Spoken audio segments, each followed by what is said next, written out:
Coming up on We Talk News this week. Right now, nearly a dozen Senate committees are working hard at helping draft this bill. It'll be comprehensive, and I promise we will introduce this important piece of legislation before the August recess. New York Senator Chuck Schumer misses his own spring deadline for a federal cannabis reform bill.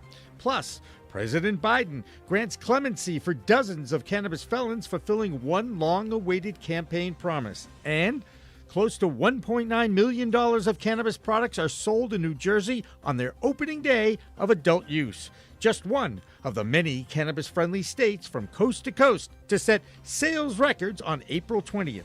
We Talk News goes coast to coast with its weekly roundup of news stories next.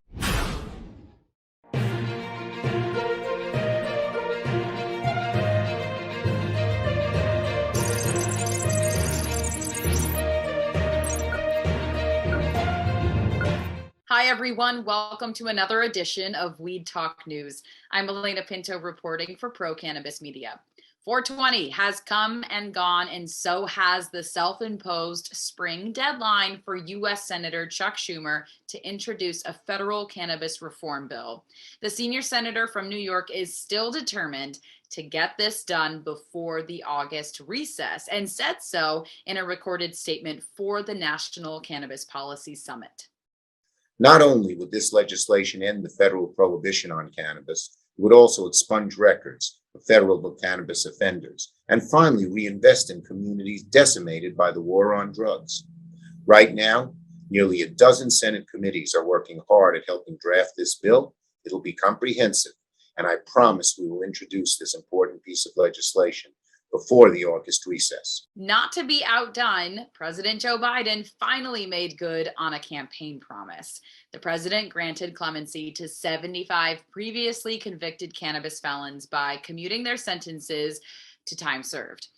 For the rest of the news in Washington, D.C., here's Vote Pro Podcast's Phil Adams. Hi, this is Phil Adams with Vote Pro Podcast, here at the Weed Talk News D.C. Report. The nation's top prosecutor said this week he believes enforcing federal cannabis law is not an efficient use of limited federal resources. Attorney General Merrick Garland told lawmakers at a Senate Appropriations Subcommittee hearing, quote, "The Justice Department has almost never prosecuted use of marijuana, and it's not going to be." Garland's comments are consistent with the testimony he gave during his confirmation, in which he invoked the Obama-era Cole memo. In 2013, then Deputy Attorney General James Cole issued a memorandum stating that the department would not enforce federal marijuana prohibition in states where cannabis has been legalized in some form. The American Bankers Association sent a letter to Senate leaders urging inclusion of banking protections in the pending manufacturing bill now headed to conference. The ABA, along with affiliated associations from all 50 states, said passage of the Secure and Fair Enforcement Banking Act is, quote, urgently needed and widely supported. The House version of the bill, the America Competes Act, already includes language from the Safe Banking Act. That language was stripped, however, from the Senate version. A new study finds that states that have enacted cannabis legalization have seen less potentially dangerous driving behavior compared to states where cannabis remains illegal. Researchers at RTI International, an independent nonprofit research institute, found that states where prohibition persists are more likely to have impaired drivers on the road. One potential explanation cited was that cannabis users in legal states may be getting more information from physicians and dispensary staff about the risks of driving under the influence of cannabis. Another possible contributing factor are labeling requirements of legal cannabis products that warn users against getting high before getting behind the wheel. That's the Weed Talk News DC report for this week. I'm Phil Adams from Vote Pro Podcast. The week of 420 saw many states set new sales records, and since New Jersey launched its adult use market last week, of course, it set its one-day record of close to $2 million in sales. So with more from the Garden State, here's Jill Goldsberry with our New Jersey report. Hey everyone, I'm Jill Goldsberry with the New Jersey Cannabis Report for We Talk News. And after nearly 2 weeks of recreational retail cannabis sales, the tallies are in. Over 12,000 people headed to dispensaries and bought nearly $2 million worth of cannabis and cannabis-related products. And according to the New Jersey Cannabis Regulatory Commission, supplies are effectively serving the medicinal cannabis community and the adult use consumer. Advocates expect the market will eventually exceed $2 billion a year. That's some heavy green right there. Now that New Jersey is open for business, what are New Yorkers doing? Well, according to a recent New York Times article, we shouldn't expect a rush of the reverse pipeline of New Yorkers flocking to the Garden State for cannabis purchases. Why? Well, currently there aren't any operational dispensaries in areas like Jersey City or Hoboken that are easily accessible to New Yorkers. So the good news is Hoboken is actually set to open its very first dispensary this spring. And applications have poured in from Jersey City to get things rolling even faster. And last Thursday, Hoboken's Cannabis Review Board meeting had their board meeting and voted 2-1 in favor of an application from Blue Violet LLC, which aims to open the very first micro business cannabis dispensary. It'll be located at 628 Washington Street, and they'll be joined by 2 other dispensaries. Last year, the regulatory board approved licenses for two other medicinal dispensaries that were previously approved at the local level. Terrapin plans to open at 86 River Street, and Harmony Dispensary will be located at 95 Hudson Street, Hoboken, New Jersey.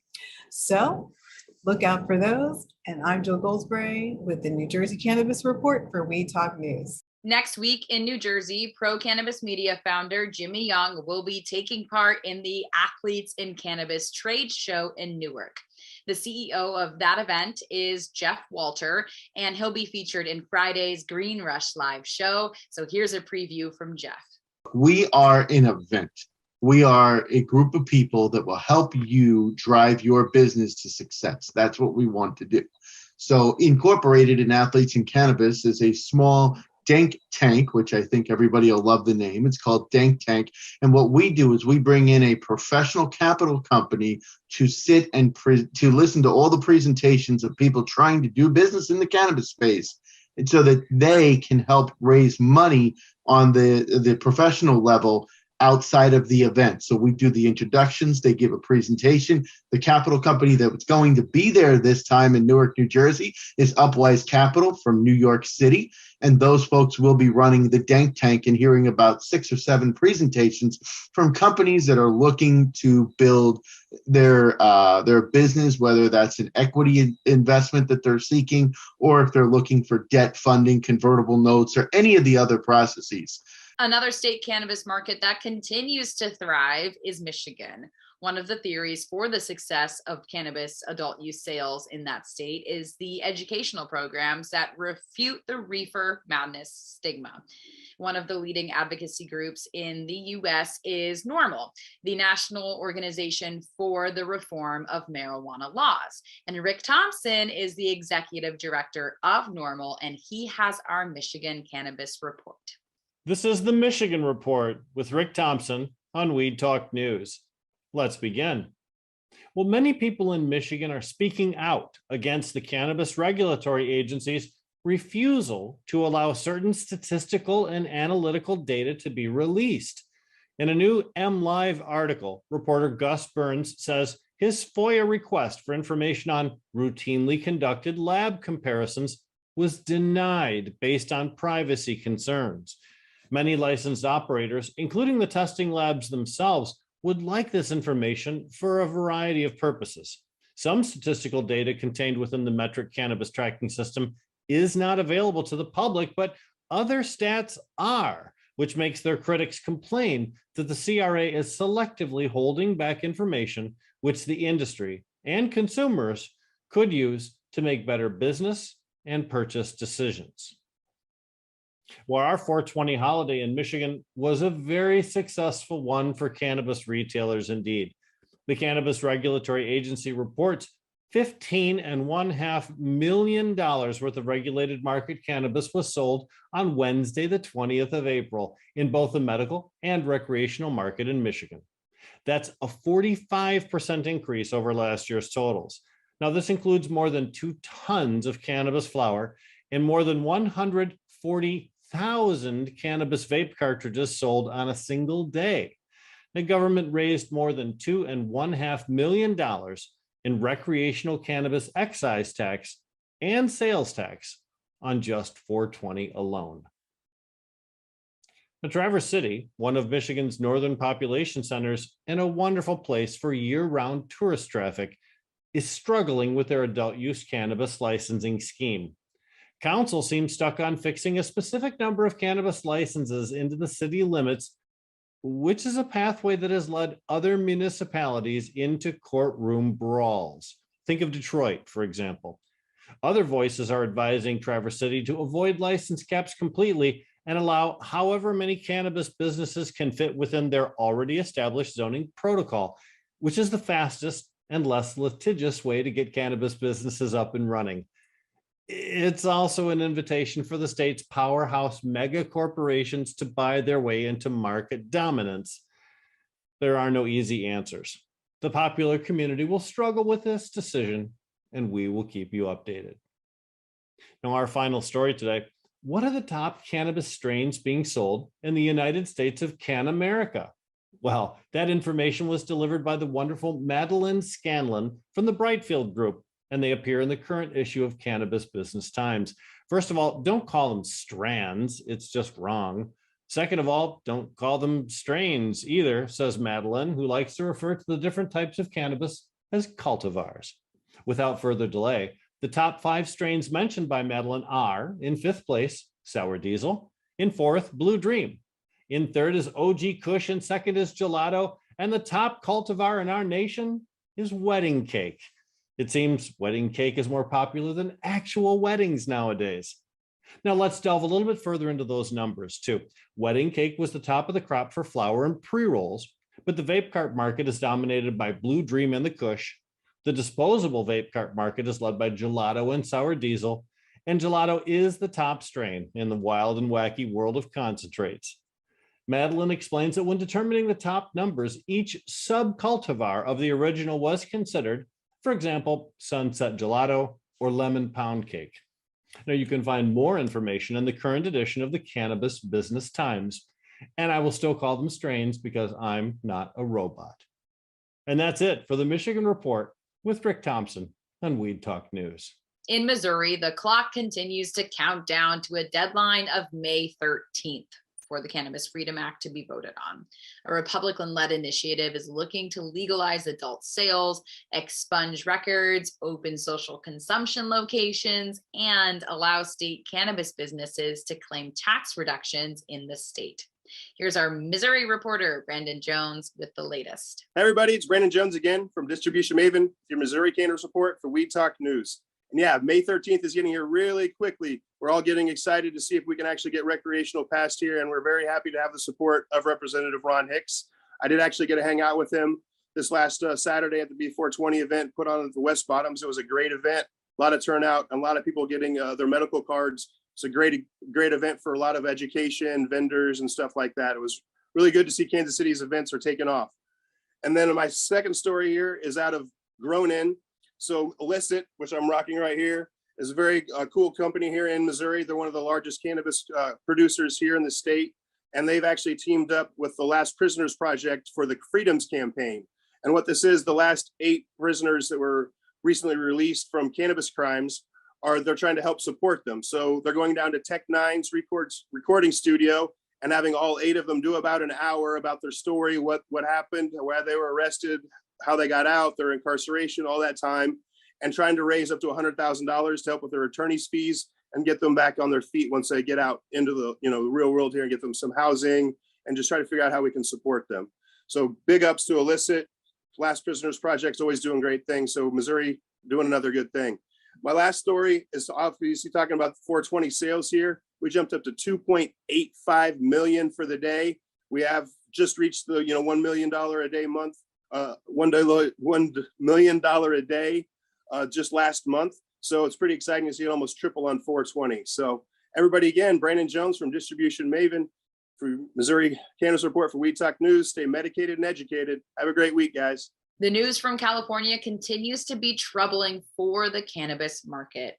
Right now, the wholesale price for a pound of cannabis is the lowest it's been in 4 years. That's when the adult use market was opened. And at the time, it was thought to be the beginning of a golden age of cannabis in California. But however, it has been anything but because of overabundance of product. The host of the American Cannabis Report, Christopher Smith, has the latest from the Golden State. Greetings from the center of the cannabis universe, California. I'm Christopher Smith, and this is the California Roundup for Weed Talk News. I've reported several times here on Weed Talk News about how the California regulatory regime, as approved by Prop 64 in 2016, has driven many of our cannabis community up onto the rocks. The simplest explanation is we have too many growers and not enough places to sell product. AB 2691 is written to help legal cannabis farmers who grow less than 1 acre get consumer recognition for their unique products, much as has been done for craft beer, artisanal wine, and other family farm agricultural products, by selling their own goods at farmers markets about 12 times a year. Giving these smaller farmers opportunities at locally approved events to expose the public to their products increases consumer choice and offers farmers a better chance to reach retail shelves, which of course is their ultimate goal. This is not about circumventing retailers, but about growing the industry overall. This bill has a lot of support among my peers here in the California market. Speaking of broken gears in Proposition 64, another was the right for municipalities to opt out of cannabis completely, which broke the 20-year-old contract with the voters called Proposition 215 that legalized medicinal cannabis for California patients. I reported on this bill about a month ago, which will force medicinal cannabis to be available everywhere in California, either by dispensary or by delivery. The good news is that State Senator Scott Wiener's bill has passed a committee vote, and now it's on to appropriations for consideration. Says Wiener, when cities ban purchasing medicinal cannabis, it denies access and fuels the illegal market. SB 1186 restores medical cannabis access for those who need it. And if successful, this could become a template to solve the opt-out problem that many other states are facing. Now, heading into another brutally dry summer, struggling cannabis growers in California could be excluded from the state's latest assistance plan to save water. A proposal by Governor Gavin Newsom would pay farmers not to plant crops. This is known as fallowing. And this year, as drought conditions worsen, this is even more important than ever. The fallowing proposal aims to cut production of water-intensive crops, such as rice, alfalfa, and nuts. Some advocates are upset because cannabis is not on the list. Our Department of Cannabis Control pointed out that the policy is in very early stages of development, and the DCC will fight for our industry. They say. Let's keep an eye on that one. Speaking of fighting, ever since she battled mixed martial arts legend Ronda Rousey in the very first women's match in the UFC 9 years ago, San Diego-based flyweight Liz Carmouche has been chasing a championship belt. Now, after 24 professional bouts, she's finally defeated Juliana Velasquez with a 4th-round TKO at Bellator 278 for some hardware to call her own. Carmouche is a former Marine known as the Girl-rilla who has used CBD for years in recovery for this most brutal sport.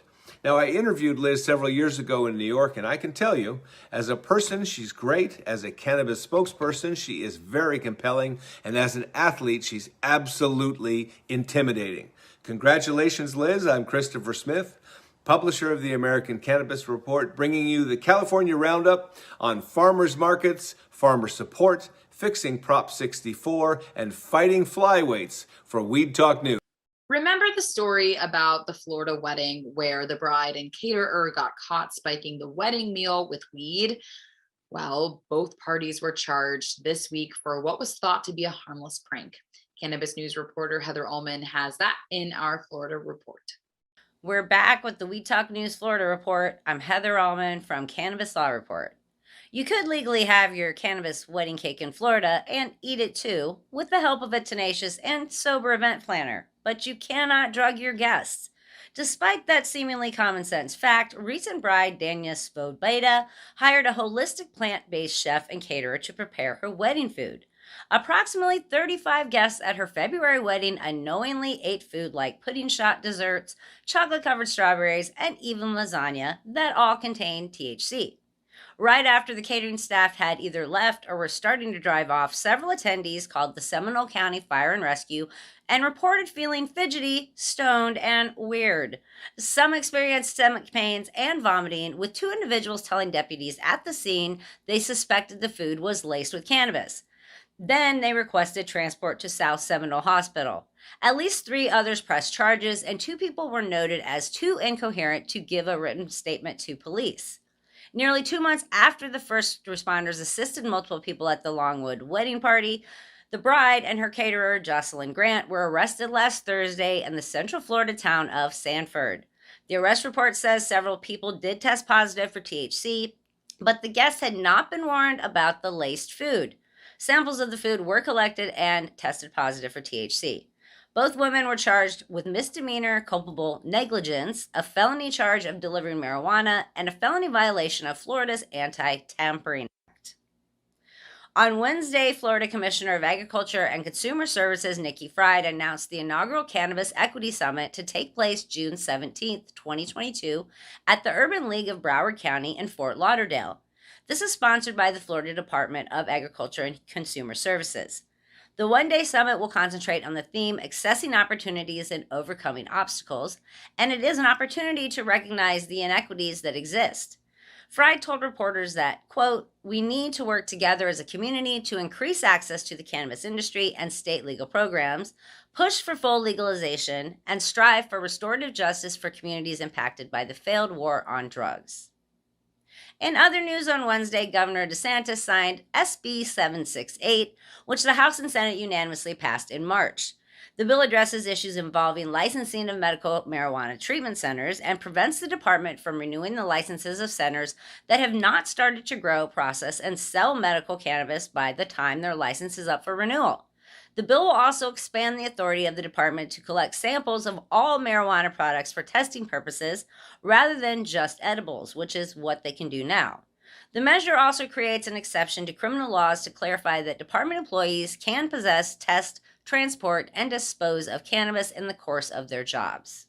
That's a wrap for the We Talk News Florida Report. I'm Heather Ullman from Cannabis Law Report, and for now, I'm avoiding spring weddings. Now that the word marijuana has been stricken from the Washington state code and replaced by cannabis, that state is focused on making sure they get the tax revenue generated by sales. And that has caused some issues between counties and towns. Talking Hedge host Josh Kincaid explains in our Washington State Report. I'm Josh Kincaid from the Talking Hedge with the Washington State Cannabis Report for Weed Talk News. States that legalized cannabis for adult use collectively generated more than $3.7 billion in tax revenue in 2021. That's a year-over-year increase of 34%. A decade ago, voters in Washington state approved a ballot initiative approving the legalization of cannabis. Fast forward 10 years, and the state's 2021 cannabis tax revenue totaled almost $631 million. But the verdict on legalization has been a lot stickier than it looks. Yes, cannabis raised more than $500 million annually in tax revenue, more than double that of liquor sales, but local governments missed out. The state's budget loved it, but not so much for the counties. The states decided that they wanted to keep the money. In fact, less than 3% of the revenue last year went to local governments. Next week, you guys are going to find out more about Washington State's cannabis scene. But with that, we're going to have to roll up this Washington State Cannabis Report. I'm Josh Kincaid from the Talking Heads reporting for Weed Talk News. Don't forget to like, share, and subscribe, or don't. and I'm out. Connecticut lawmakers have set their rules on advertising for the cannabis industry, which is still waiting to launch. So you won't see any leaves on any billboards for in-state dispensaries or messages from out-of-state dispensaries. They're totally banned as well. You also won't see any billboards within 1,500 feet of a school, and you will only see electronic messaging between 11 p.m. and 6 a.m.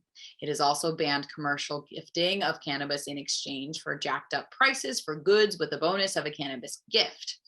And Massachusetts has plenty of restrictions on marketing and advertising as well. And Ron Marshalsea has our report from the Bay State. I'm Ron Marshalsea with the Massachusetts Cannabis Report for Weed Talk News. The recreational marijuana sales in the Bay State are approaching $3 billion. Between November 5th, 2018 and April 10th, 2022, according to data from the Cannabis Control Commission, retailers reported $2.87 billion in sales. Speaking of the recreational sales in the state, on April 20th, also known as 420, according to the Massachusetts CCC website, there was $6 million in marijuana sales on that day alone. And actual cannabis bud outsells the rest of the product available in the Bay State by a significant margin. And finally, the Massachusetts Cannabis Advisory Board is looking to get a jumpstart on regulatory overview in time for the start of the 2023 legislative session next winter. Sean Collin, Executive Director of the CCC and Chair of the Cannabis Advisory Board, was quoted as saying, "We're a 5-year-old agency. We modified regulations at the outset. We've also modified our regulations several times since then. The reason being is advancing, learning, and evolving. We have the benefit right now of having a complete set of regulations. There's not some glaring absence at this point. At the same time, it's just good healthy hygiene to take another look." From now until the end of summer, the commissioners and the rest of the agency will internally look at specific regulations that could potentially be created or updated. That's this week's Massachusetts Cannabis Report. For Weed Talk News, I'm Ron Marshalsea. And finally, there are 2 research reports to leave you thinking about what is in that CBD product you just bought. Leaf Report conducted a study of 52 different CBD sleep products delivered through tincture, gummies, and capsules. And sure enough, the report conducted by the Infinite Chemical Analysis Labs says 2/3 of the tested products said to contain melatonin were mislabeled. 1 had none, and over half had inaccurate CBD levels, and almost half claiming CBN were inaccurate levels as well. The report concludes that level inaccuracies and mislabeling contribute to lack of control in the CBD industry and called for more testing of products. Okay, the other research study was on the controversial driving under the influence category that is still one of the biggest obstacles for federal reform. In a study of self-reported drivers under the influence of cannabis in legal states, the researchers found that current cannabis users in recreational and medical-only cannabis states were significantly less likely to report driving within 3 hours of getting high compared to current users living in states without legal cannabis. The study was released this week in the Journal of Preventive Medicine. It concluded that cannabis prevention efforts are, quote, most needed in states without legalized cannabis, unquote. Another reason why we say it's a whole new world of weed out there, so use it responsibly. And that's it for this week's episode of Weed Talk News. I'm Elena Pinto reporting for Pro Cannabis Media. We'll see you next time. With that, we're going to roll this one up. I'm Josh Kincaid. This is The Talking Hedge. Don't forget to like, share, and subscribe, or don't, and I'm out. Don't forget to smash that like button on your way out and check out these other videos that we've got.